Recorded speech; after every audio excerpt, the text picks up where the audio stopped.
व्यक्ति किसी और वस्तु या भाव से परिचित हो ना हो, भय और भविष्य दोनों ही व्यक्ति के मन में सदैव रहते हैं, जिनका अस्तित्व व्यक्ति के अस्तित्व पे भारी रहता है। विचित्र है ना? वह वो है जिसे आप नहीं जानते, जो अनजान है, और इसी कारण आपको भय लगता है कि ना जाने क्या होगा। भविष्य वो है जो अब तक घटा ही नहीं, तो जो घटा ही नहीं उसके विषय में चिंता क्यों? आपके हाथ में है वर्तमान। वर्तमान के कर्म सत्य मन से कीजिए और सोचिए ये कि अपने कर्मों को और कितनी श्रेष्ठता से किया जा सकता है। इसलिए आप विश्वास कीजिए, यदि वर्तमान के कर्मों को आप सत्य मन से करोगे तो भय स्वयं ही निकल जाए और भविष्य का फल अवश्य ही मीठा होगा। इसलिए भय और भविष्य से डरना छोड़ दीजिए,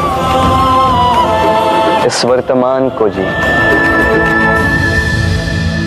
राधे राधे। अक्सर आपके बड़े बूढ़ों ने आपसे कहा होगा कि ये संसार दुख का मूल है और ईश्वर भक्ति उस दोष से दूर जाने का मार्ग है। किंतु सोचिए, यदि ये संसार दुख का सागर होता तो क्या नियति आपको यहाँ पर जन्म लेने देती? क्या ईश्वर यहाँ पर अवतार लेते?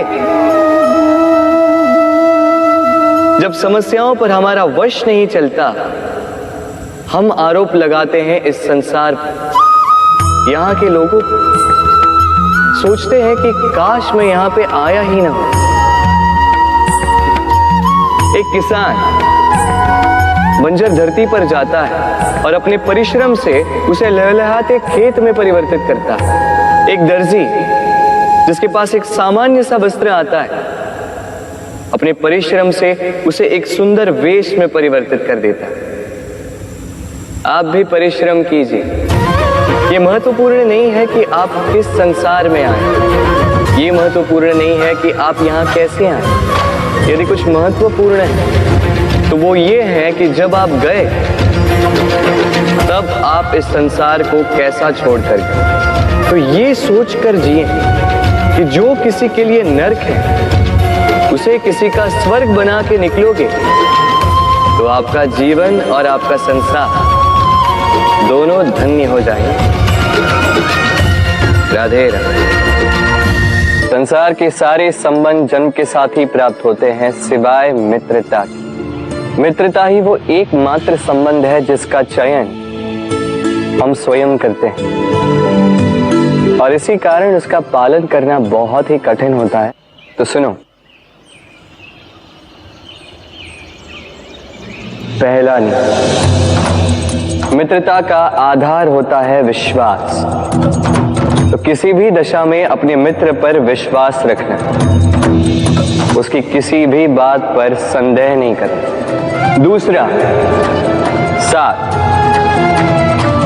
यदि मित्र अनुचित मार्ग पर भी चले, उसकी भूल सुधारने का प्रयास करना, उसे उचित मार्ग पे बनाए रखने का प्रयास करना। मित्रता में किसी भी कारण मित्र से विमुख नहीं होते रहना। तीसरा, मित्र जब भी पुकारे, जब भी उसे आवश्यकता, दिन हो या रात, फिर आंधी आए या तूफान, आना होगा। अपने मित्र के लिए उपस्थित रहना होगा।